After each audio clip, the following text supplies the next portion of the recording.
خیر تو نے کیا کیا؟ میں تو اسکول بنانے کا خیال چھوڑ دیتا، پر امیر بخش تیار نہیں ہوا۔ چنگا تگڑا جوان تھا اور حوصلے والا بھی۔ رحمان شاہ کو پتہ چلا تو بہت خفا ہوا۔ اس نے امیر بخش اور اس کے پیو پیر بخش کے خلاف ڈنگر چوری کا جھوٹا مقدمہ بنوا کر دونوں کو بند کروا دیا۔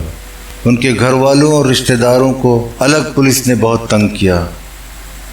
پیر بخش نہ ڈرا کہ اس نے اپنی 25 ایکڑ زمین مخدوم رحمان شاہ کے ہاتھوں صرف 15,000 میں بیچ دی اور جھلن چھوڑ کر چلا گیا۔ تجھے تو مخدوم نے تنگ نہیں کیا؟ اس سے کرندے ایک رات بندوقوں سے مسلح ہو کر آئے۔ انہوں نے مجھے گرفتار کر لیا اور مخدوم شاہ کی ذاتی جیل میں لے جا کر ڈال دیا۔ جیل میں چھوٹی چھوٹی کئی تنگ و تاریک کوٹھڑیاں تھیں۔ مجھے بھی دوسرے قیدیوں کی طرح ایک کوٹھڑی میں بند کر دیا گیا۔ اس میں روشن دان تھا، نہ ہوا آنے کا کوئی رستہ۔ اتنی گندگی اور بدبو تھی، سانس بھی نہ لی جاتی۔ اوپر سے شدید گرمی پڑ رہی تھی۔ کھٹمل اتنے تھے کہ دیواروں پر، زمین پر جگہ جگہ رینگتے پھرتے۔ ساری رات بدن کھجاتے کٹتی۔ 2 روز تو کھانے کو کچھ نہیں ملا۔ بعد میں جو روٹی کھانے کو ملتی رہی اس میں آدھی سے زیادہ ریت ہوتی اور دال میں کنکر ہوتے۔ اوپر مکھیاں تیرتی ہوتی۔ رحیم داد نے پوچھا، رحمان شاہ کو اسکول سے اتنی نفرت کیوں تھی؟ اس کے بال بچے تو پڑھتے لکھتے نہیں ہوں گے؟ نہیں جی، اس کے خاندان کے صرف منڈے ہی نہیں، کڑیاں تک لندن اور امریکہ میں پڑھتی رہی ہیں، بالکل میمو کی طرح رہتی ہیں۔ مخدوم رحمان شاہ کو نفرت تو مزاروں کے بچوں کے پڑھائی سے تھی۔ پڑھ لکھ جائیں گے تو اس کی عملداری کے لیے خطرہ بن جائیں گے۔ تو کتنے دن جیل میں رہا؟ 4 مہینے سے اوپر ہی رہا۔ نور الہی نے چند لمحے خاموش رہ کر بتایا۔ وہیں مجھے کھانسی شروع ہوئی، فیر بلغم کے ساتھ خون بھی آنے لگا، بخار بھی رہنے لگا۔ یہ ٹی بی کی بیماری مجھے وہیں لگی۔ اس کے بعد اس شرط پر مجھے رہائی ملی کہ پہلے الاٹمنٹ منسوخ کرانے کی درخواست لگائی، تب جیل سے رہائی ملی۔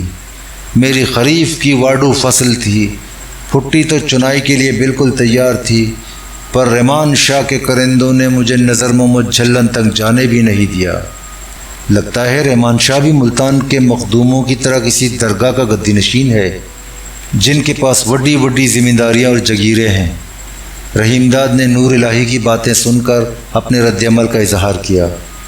انہوں نے بھی اسی طرح ہزاروں ایکڑ متروکہ راضی دبا رکھی ہے۔ اپنی اپنی ذمہ داریوں میں وہ بھی ایسے ہی حکومت کرتے ہیں، موج مستی کرتے ہیں، کوئی کام ان کی مرضی کے خلاف نہیں ہو سکتا۔ ویسے رحمان شاہ نہ گدی نشین ہے، نہ پیر ہے، نہ سائیں، پر مخدوم الملک کہلاتا ہے۔ نور الہی نے رحیم داد کو مطلع کیا۔ سنا ہے جب ریاست بہاولپور میں آیا تھا تو اس کا حال یہ تھا کہ رہنے کا ٹھکانہ بھی نہ تھا۔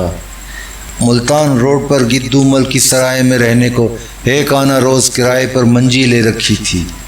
بچوں کو کلام مجید پڑھاتا تھا۔ ان کے گھروں سے روٹی ٹکر کھانے کو مل جاتا، کبھی کبھار مردوں کی فاتحہ کا کچھ مل جاتا، اسی سے گزر بسر ہوتی تھی۔ گھر والی نہیں تھی؟ پتہ نہیں، نور الہی مسکرا کر بولا۔ ویسے بھی فاتحہ کی روٹی کھانے والے ملا سے کون اپنی کڑی کا بیاہ کرتا ہے؟ تب رحمان شاہ اتنا بڑا زمیندار کیسے بن گیا؟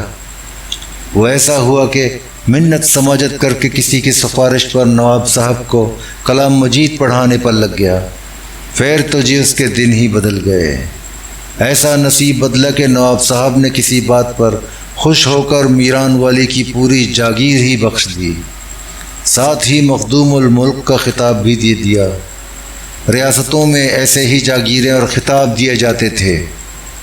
میں تو ریاست پٹیالہ میں رہ چکا ہوں، ایسی بخششیں ہوتی بہت دیکھی ہیں۔ موزہ نظر محمد جھلن سے نکل کر تو کہاں گیا؟ کئی مہینے تک الاٹمنٹ کے چکر میں ادھر ادھر ٹھوکریں کھاتا پھرا۔ نور الہی نے ٹھنڈی سانس بھری، چند لمحے خاموش بیٹھا، آہستہ آہستہ ہانپتا رہا۔ جب ذرا قرار آیا تو دل گرفتہ ہو کر بولا، پھر یہاں آ گیا، یہاں الاٹمنٹ تو ابھی تک ہوئی نہیں۔ جینا کے گھر والے اکبر نے 12 ایکڑ متروکہ زمین پر قبضہ کر رکھا ہے۔ وہ چاہتا ہے میں یہ زمین اپنے نام الاٹ کروا لوں، وہ میرا مزارع بن کر رہے گا، بلکہ وہ تو ابھی سے خود کو میرا مزارع سمجھنے لگا ہے۔ تو نے یہ زمین الاٹ کرانے کی کوشش نہیں کی؟ بیماری نے اس قابل نہیں رکھا۔ نور الہی نے کلیم کے کاغذات اور دوسری دستاویزات کپڑے میں احتیاط سے لپیٹ کر گرا لگائی، چارپائی سے اترا اور کاغذات کا بستہ ٹرنک میں رکھ کر تالا ڈال دیا۔ وہ دوبارہ بستر پر بیٹھتے ہوئے بولا، تو دل میں کہتا ہوگا چودھری باتیں بہت کرتا ہے۔ وہ زیر لب مسکرایا، اس طرح دل کا بوجھ ہلکا کر لیتا ہوں۔ تو آ گیا تو ذرا جی بہل گیا، ورنہ کلہ پڑا کھانستا رہتا۔ نیند بھی تو کم آتی ہے۔ نور الہی بستر پر لیٹ گیا۔ اس نے رحیم داد سے کہا، لگتا ہے تجھے نیند آ رہی ہے، چٹائی نکال لے اور باہر جا کر سو جا۔ رحیم داد نے کوٹھڑی سے چٹائی نکال کر برآمدے میں بچھائی اور تھکا ہوا سا لیٹ گیا۔ صبح بہت تڑکے رحیم داد بیدار ہوا۔ اس نے نور الہی کی دھوتی باندھی اور اپنے کپڑے دھونے بیٹھ گیا۔ اس نے قمیص اور شلوار رگڑ رگڑ کر خون کے دھبے صاف کرنے کی کوشش کی اور گیلے کپڑے دھوپ میں سوکھنے کے لیے آنگن میں ڈال دیے۔ دوپہر کو جینا کھانا لے کر آئی۔ رحیم داد کمرے کے اندر دروازے کی آڑ میں کھڑا ہو گیا۔ نور الہی برآمدے میں تھا۔ جینا اسے کھانا دے کر چپ چاپ چلی گئی۔ نور الہی کھانا لے کر کمرے میں آیا۔ دونوں نے کھانا کھایا۔ نور الہی آدھی روٹی سے زیادہ نہ کھا سکا۔ وہ صبح سے مسلسل کھانس رہا تھا۔ کھانسی کے ساتھ خون بھی آیا۔ دن ڈھلے بخار تیز ہو گیا۔ وہ بستر پر لیٹا بے چینی سے کروٹیں بدلتا رہا۔ نقاہت اتنی بڑھ گئی تھی کہ رحیم داد سے زیادہ بات چیت بھی نہیں کر سکا۔ کپڑے سوکھ چکے تھے۔ رحیم داد کپڑے پہن کر نور الہی کے قریب مونڈھے پر بیٹھا تھا۔ شام کا دھندلا پھیلتا جا رہا تھا۔ نور الہی آنکھیں بند کیے بستر پر نڈھال پڑا تھا۔ رحیم داد نے لالٹین روشن کی۔ کمرے میں ہلکی ہلکی روشنی پھیل گئی۔ ذرا دیر بعد بیرونی دروازے پر آہٹ ہوئی، ساتھ ہی جینا کی آواز بھی ابھری۔ وہ کھانا لے کر آئی تھی۔ رحیم داد مخمصے میں پڑ گیا۔ نور الہی نے آنکھیں کھول کر رحیم داد کو دیکھا، ہانپنے کے انداز میں سانس بھرتا ہوا اٹھا۔ رحیم داد کو کوٹھڑی میں جانے کا اشارہ کیا اور آہستہ آہستہ چلتا ہوا باہر گیا۔ رحیم داد کوٹھڑی کے بند دروازے کے پیچھے دم سادھے کھڑا رہا۔ کچھ دیر بعد اس نے جینا کی آواز سنی۔ وہ کہہ رہی تھی، چودھری آج تیری طبیعت کچھ زیادہ ہی گڑبڑ ہے۔ تو کہے تو اکبر کو تخت ہزارہ بیچ کر حکیم سے دوائی منگوا لو۔ دوائی تو ہے، سویرے اکبر کو میرے پاس بھیج لینا، میں اسے حال بتا دوں گا، وہ حکیم کے پاس چلا جائے گا، حکیم دوسری دوائی دے گا تو لے آئے گا۔ اس نے قدر توقف کیا۔ میں خود حکیم کے پاس چلا جاتا، مگر کل 8-10 میل سائیکل چلائی تو طبیعت اچانک بگڑ گئی، بخار بھی کچھ زیادہ ہی لگتا ہے، آج تو مجھ سے چلا بھی نہیں جاتا تھا۔ تو نے دروازہ کیوں بند کر رکھا ہے؟ اسے کھولنے کے لیے تینوں بخار میں اٹھنا پڑا، پہلے تو ایسا نہیں کرتا تھا۔ جینا چند لمحے خاموش رہی۔ کل رات تیرے پاس کوئی آیا تھا؟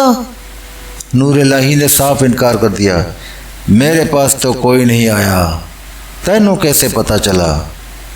اکبر رات تیرے پاس آیا تھا، وہ شام کو ساتھ کے پنڈ گیا تھا، واپسی پر ادھر آیا، تیرے بال بچوں کے بارے میں پتہ کرنا چاہتا تھا۔ اکبر کہتا تھا تیرے کمرے سے دھیرے دھیرے بولنے کی آوازیں آ رہی تھیں۔ رات تو میرے سوا یہاں کوئی نہیں تھا، اور اکبر کو ویسے ہی شبہ ہوا ہوگا۔ شبہ تو مجھے بھی ہوا۔ میں دن میں تیرے پاس روٹی لے کر آئی تو باہر کپڑے بھی سوکھ رہے تھے، اب وہ کپڑے تو نے پہن بھی نہیں رکھے۔ میں نے دھو کر ٹرنک میں رکھ دیے ہیں۔ نور الہی نے فوراً بات بنائی، کپڑے دھونے ہی سے تو آج میری طبیعت اتنی گڑبڑ ہو گئی۔ تو نے کپڑے کیوں دھوئے؟ مجھے دے دیتا، کیا پہلے دھونے کو نہیں دیتا رہا ہے؟ تینوں بیماری میں ایسا نہیں کرنا چاہیے۔ اکبر تیرا مظاہرہ بھی تو ہے۔ ایسی گل بات نہ کر، نور الہی نے قدرے اونچی آواز سے کہا۔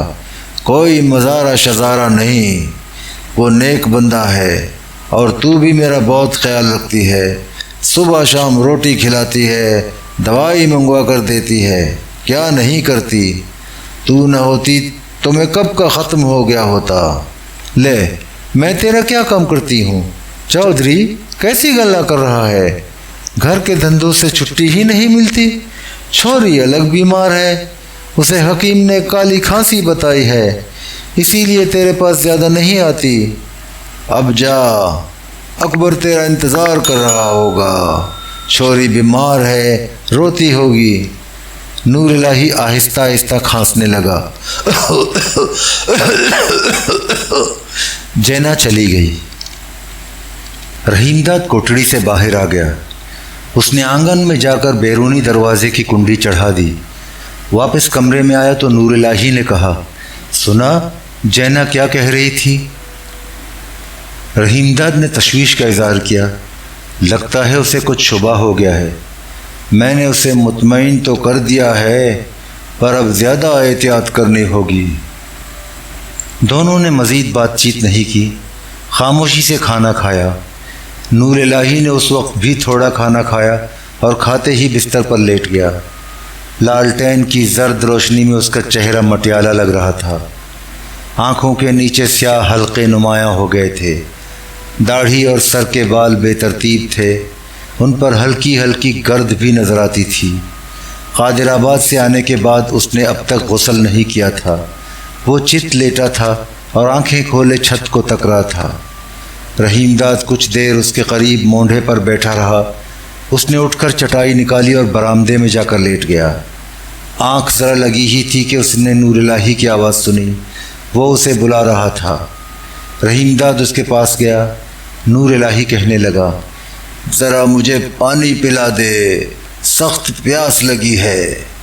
رحیم داد نے اسے پانی پلایا۔ پانی پی کر وہ بولا، ذرا دیر میرے نزدیک بیٹھ جا، جی بہت گھبرا رہا ہے، نیند بھی نہیں آ رہی ہے۔ رحیم داد مونڈھا کھسکا کر اس کے سرہانے بیٹھ گیا۔ اس کا ماتھا چھو کر بولا، تجھے تو ابھی تک تیز بخار ہے، دوائی پلا دوں؟ دوائی تو میں نے شام ہی کو پی لی تھی۔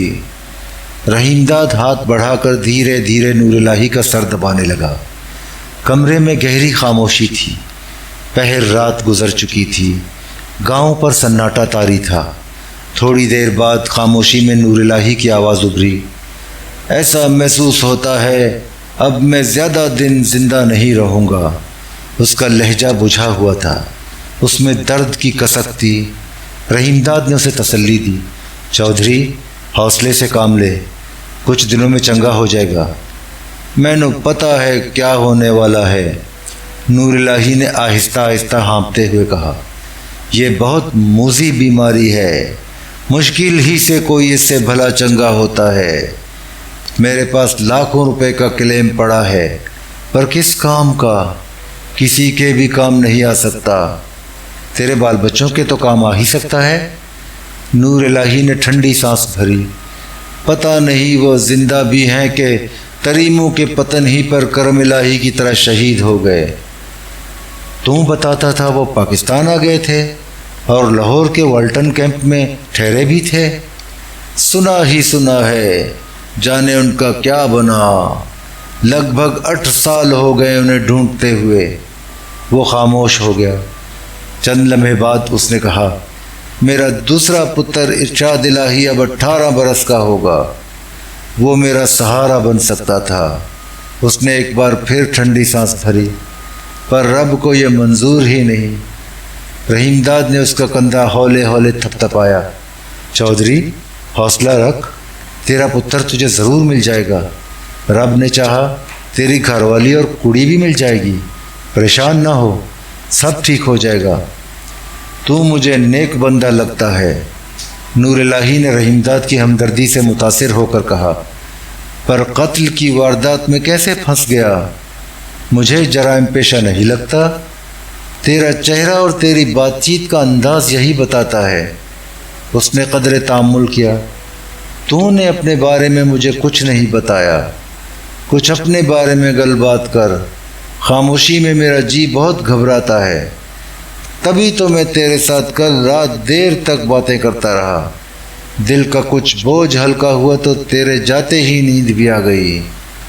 چودھری، میں تجھ سے جھوٹ نہیں بولوں گا، میں نے کسی کا قتل شتل نہیں کیا۔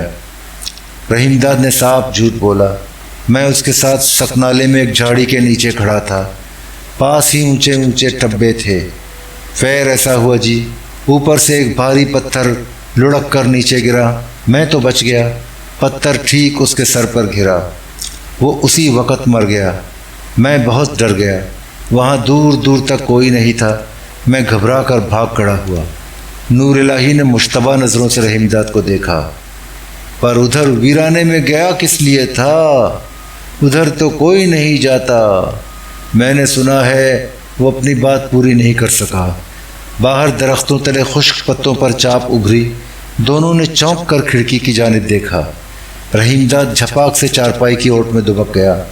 ذرا دیر بعد کھڑکی پر ایک سایہ ابھرا، نور الہی آہستہ سے کھنکارا، سایہ فوراً غائب ہو گیا۔ نور الہی نے اونچی آواز سے پوچھا، کون ہے؟ کوئی جواب نہیں ملا۔ نور الہی کراہتا ہوا بستر پر بیٹھ گیا، نیچے اترا اور لڑکھڑاتے قدموں سے جا کر کھڑکی پر کھڑا ہو گیا۔ وہ واپس آ کر بستر پر بیٹھا تو رحیم داد نے دھیرے سے پوچھا، کون تھا؟ اس نے بھی آہستہ سے جواب دیا، مجھے تو کوئی نظر نہیں آیا۔ دونوں خاموش رہے۔ چند لمحے بعد نور الہی نے رحیم داد سے کہا، اب جا کر لیٹ جا، بتی ذرا دھیمی کر دے۔ نور الہی بستر پر لیٹ گیا۔ رحیم داد نے طاق میں رکھی ہوئی لالٹین کی لو دھیمی کی، کمرے سے نکلا اور چٹائی پر جا کے لیٹ گیا، مگر وہ سویا نہیں۔ جینا نے نور الہی سے جس طرح شک کا اظہار کیا تھا، اسے سن کر رحیم داد گھبرا گیا تھا۔ بعد میں درختوں کے نیچے آہٹ ابھری اور پراسرار سایہ بھی کھڑکی پر نظر آیا۔ رحیم داد اور خوفزدہ ہو گیا۔ اس نے یہ بھی محسوس کیا کہ اپنی صفائی میں اس نے جس ہیلے کا سہارا لیا تھا اس پر نور الہی نے یقین نہیں کیا۔ وہ اس سے قرید کر اور بھی بہت کچھ پوچھنا چاہتا تھا، لیکن اس کی بات ادھوری رہ گئی۔ رحیم داد نے سوچا سویرے نور الہی اس سے مزید پوچھ گچھ کرے گا۔ وہ پولیس میں رہ چکا ہے، لہٰذا اسے غصہ دینا آسان نہیں۔ رحیم داد نے طے کیا کہ سورج نکلنے سے پہلے ہی کہیں اور چلا جائے گا۔ وہ آنکھیں بند کیے خاموش لیٹا رہا۔ کمرے سے رک رک کر نور الہی کے کھانسنے اور آہستہ آہستہ کراہنے کی آواز ابھر رہی تھی۔ رات گہری ہوتی گئی، سناٹا بڑھ گیا۔ پہر رات گزر چکی تھی۔ نور الہی کی کھانسی بند ہو گئی اور دیر تک سنائی نہیں دی۔ رحیم داد خاموشی سے اٹھا، دبے قدموں دروازے پر پہنچا۔ جھک کر کمرے میں دیکھا، نور الہی چارپائی پر سو رہا ہے۔ وہ کمرے میں چلا گیا۔ نور الہی آہستہ آہستہ سانس لے رہا تھا۔ اس کی آنکھیں بند تھیں، چارپائی کے قریب ہی ٹرنک رکھا تھا۔ اسے دیکھتے ہی رحیم داد کی آنکھوں میں تیز چمک پیدا ہوئی۔ وہ ٹکٹکی باندھے اسے دیکھتا رہا۔ اسے بستر پر ہلکی سی سرسراہٹ محسوس ہوئی۔ اس نے پلٹ کر دیکھا کہ نور الہی آنکھیں کھولے اس کی جانب دیکھ رہا ہے۔ وہ آہستہ سے کھنکار کر بولا، ٹرنک میں کچھ نہیں ہے، میرے پاس جو تھوڑی بہت رقم تھی وہ ڈاک خانے میں جمع کرا دی، صرف کلیم کے کاغذات ہیں، وہ تیرے کسی کام کے نہیں۔ اس نے تکیے کے نیچے ہاتھ ڈال کر کنجی نکالی، یہ چابی لے اور ٹرنک کھول کر دیکھ لے۔ اس نے کنجی رحیم داد کی طرف بڑھا دی۔ رحیم داد گم سم کھڑا چودھری نور الہی کا چہرہ تکتا رہا۔ نور الہی کھانسنے لگا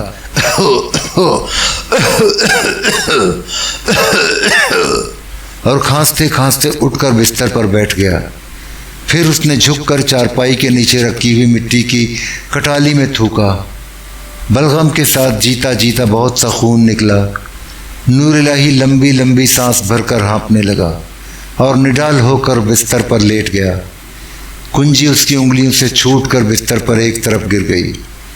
رحیم داد نے کنجی دیکھی، پھر نور الہی پر نظر ڈالی۔ اس کی آنکھیں بند تھیں، دھندلی روشنی میں اس کے چہرے پر چھائی ہوئی زردی گہری ہو گئی تھی۔ رخساروں کی ہڈیاں ابری ہوئی تھیں۔ رحیم داد آہستہ آہستہ اس کی جانب بڑھا۔ اس کے سراہنے کھڑے ہو کر اس نے دونوں ہاتھ بڑھائے اور نور الہی کا گلا دبوچ لیا۔ نور الہی نے آنکھیں کھول دیں۔ رحیم داد نے ہاتھوں کی گرفت مضبوط کر دی۔ نور الہی نے بے بسی سے اپنی گردن ادھر ادھر ہلانے کی کوشش کی۔ اس کے حلق سے بلی کی طرح غرانے کی سی آوازیں نکلیں۔ تھوڑی سی کشمکش کے بعد اس کی آنکھیں پتھرا گئیں۔ من کا ڈھلک گیا۔ رحیم داد خاموش کھڑا اس کا بے جان چہرہ تکتا رہا۔ اس کے ہونٹوں کے ایک گوشے سے گاڑھے گاڑھے خون کی پتلی سی دھار نکل کر نیچے ٹھوڑی تک پھیل گئی تھی۔ اس نے نور الہی کی لاش کے قریب پڑی ہوئی کنجی اٹھائی، ٹرنک کا تالا کھولا۔ ٹرنک میں پہننے کے چند کپڑے رکھے تھے۔ اس نے کپڑے الٹ پلٹ کر دیکھے۔ نور الہی نے ٹھیک ہی کہا تھا، ٹرنک میں کوئی رقم نہیں تھی۔ رحیم داد نے کلیم کے کاغذات کا بستہ باہر نکالا، شلوار اور قمیص نکالی، اپنے کپڑے اتارے اور نور الہی کی قمیص اور شلوار پہن لی۔ حکیم چشتی کے جو کپڑے اب تک اس کے جسم پر تھے اس نے ٹرنک میں نہیں رکھے۔ بستہ کھولا، کپڑے لپیٹ کر کلیم کے کاغذات کے ساتھ رکھے اور ان کی گٹھڑی بنا لی۔ اس نے ٹرنک کا ڈھکنا بند کیا، تالا لگایا اور کنجی نور الہی کی لاش کے سراہنے تکیے کے نیچے رکھ دی۔ وہ کمرے سے باہر گیا، چٹائی اٹھائی اور لپیٹ کر کوٹھڑی میں چلا گیا۔ اس نے نور الہی کی لاش پر گہری نظر ڈالی۔ بے جان آنکھیں کھلی ہوئی تھیں۔ ہونٹوں کے گوشے سے بہتا ہوا خون جم کر سیاہی مائل سرخ ہو گیا تھا۔ وہ کمرے سے نکل کر آنگن میں گیا۔ اس نے باہر جانے والی دروازے کی کنڈی کھولی مگر کچھ سوچ کر باہر نہیں گیا۔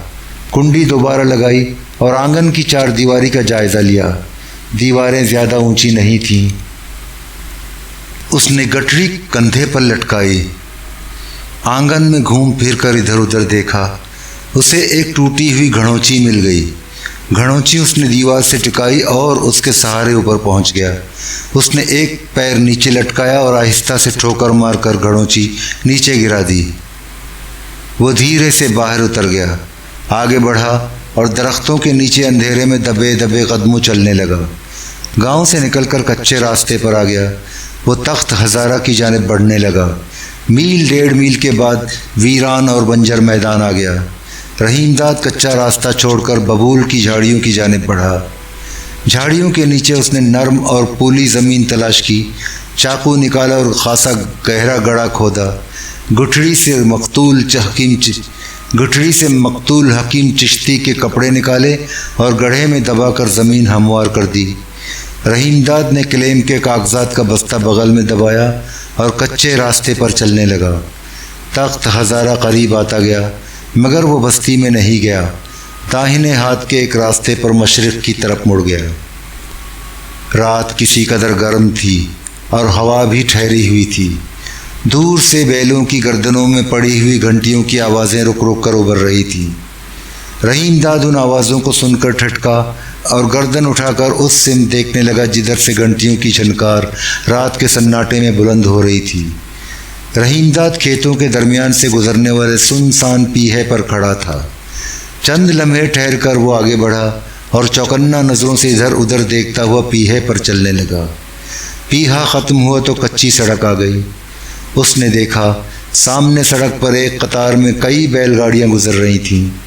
رحیم داد نے پہلی ہی نظر میں اندازہ لگا لیا کہ بیل گاڑیوں میں لادے سوار ہیں۔ وہ اجرت پر فصل کی کٹائی کرنے والے مزدور تھے۔ چیت کا مہینہ ختم ہو گیا تھا۔ بیساکھ کے ابتدائی دن تھے۔ ربیع کی کٹائی کہیں کہیں شروع ہو چکی تھی۔ لاوے کام کی تلاش میں جا رہے تھے۔ رحیم داد نے ایک درخت کے نیچے رک کر بیل گاڑیوں کو غور سے دیکھا، ہمت سے کام لیا، آگے بڑھا۔ ایک بیل گاڑی کے قریب پہنچا اور اس میں بیٹھے ہوئے لاوے کو اپنی جانب متوجہ کیا۔ گل سن، اس نے قدر تامل کیا، تینوں کتھے جانا ہے؟ لاوے نے نیند میں ڈوبی ہوئی آواز میں کہا، ہم تو جی کریم کوٹ سے آ رہے ہیں اور گیمبر ہوتے ہوئے بوہڑ پور جائیں گے۔ اتنے جانا ہو تو گڈے میں بہ جا۔ جانا تو میں نے آگے ہے، بوہڑ پور ہی پہنچا دے۔ لاوے نے بیل گاڑی روک دی۔ رحیم داد اس پر سوار ہو گیا۔ بیل گاڑی ہچکولے کھاتی سڑک پر چلنے لگی۔ رحیم داد بہت تھکا ہوا تھا کچھ دیر بیٹھا جھومتا رہا، آخر لڑک کر سو گیا۔ اس کی آنکھ کھلی تو رات آدھی سے زیادہ گزر چکی تھی۔ بیل گاڑیاں سڑک کے کنارے کھڑی تھیں، قریب ہی کوئی بستی تھی۔ کتوں کے بھونکنے کی آوازیں رات کے سناٹے میں ابھر رہی تھیں۔ رحیم داد نے آنکھیں ملتے ہوئے لاوے سے پوچھا، بوہڑ پور آ گیا؟ ابھی تو کوٹ عالم بھی نہیں آیا، بوہڑ پور تو بہت آگے ہے۔ رحیم داد نے دریافت کیا، ادھر کیسے آ گیا؟ ادھر فصل کی واڑی کا کام مل گیا ہے۔ اس کا مطلب یہ ہوا کہ تینوں بوہڑ پور نہیں جانا؟ ہاں جی، اب تو ادھر کا کام پورا کرنے کے بعد ہی آگے جانا ہوگا۔ قریب کھڑے ہوئے دوسرے لاوے نے کہا، ایسا کر، اس ٹرک میں بیٹھ جا۔ اس نے کچھ دور سڑک کے کنارے کھڑے ہوئے ٹرک کی طرف اشارہ کیا۔ وہ کھڑا ہے ٹرک، بوہڑ پور سے بھی آگے جا رہا ہے۔ 2 روپے ڈرائیور کو دینا، رستے میں جہاں کہیں گا وہیں پہنچا دے گا۔ چل، میں تیری ڈرائیور سے گل بات کرا دیتا ہوں، اپنا جاننے والا ہے۔ رحیم داد بیل گاڑی سے نیچے اترا اور لاوے کے ساتھ ٹرک کی جانب بڑھا۔ قریب جا کر لاوے نے ٹرک ڈرائیور سے کہا، جیونا، تو بوہڑ پور ہی کی طرف جا رہا ہے نا؟ اس نے رحیم داد کی جانب اشارہ کیا۔ اسے اپنے ساتھ بٹھا لے، اسے بھی اتنے ہی جانا ہے، پہنچا دے، 2 روپے سے لے لینا۔ ڈرائیور نے رحیم داد سے کہا، میں نے تو چک بیدی جانا ہے، تجھے ادھر جانا ہو تو اگلی سیٹ پر بیٹھ جا۔ ہاں جی، میں نے بھی ادھر ہی جانا ہے۔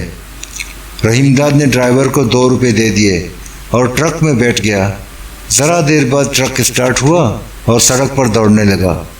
رحیم داد نے ڈرائیور سے پوچھا، ٹرک ادھر کیوں کھڑا کر رکھا تھا؟ انجن گرم ہو گیا تھا، ڈرائیور نے بتایا۔ ریڈیٹر میں پانی بھی ڈالنا تھا۔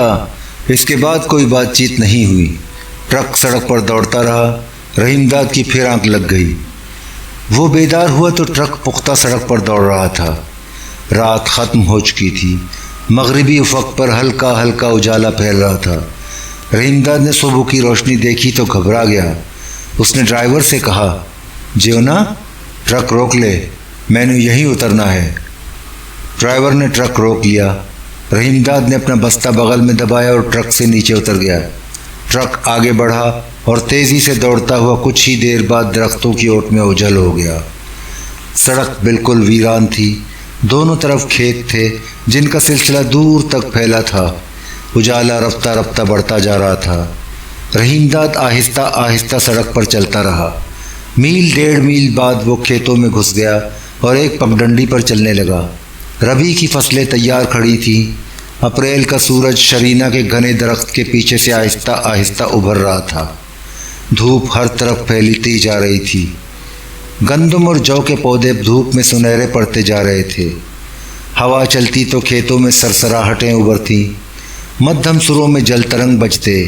ہر طرف ویرانی چھائی تھی، مگر دور سے ڈھول پیٹنے کی آوازیں آ رہی تھیں۔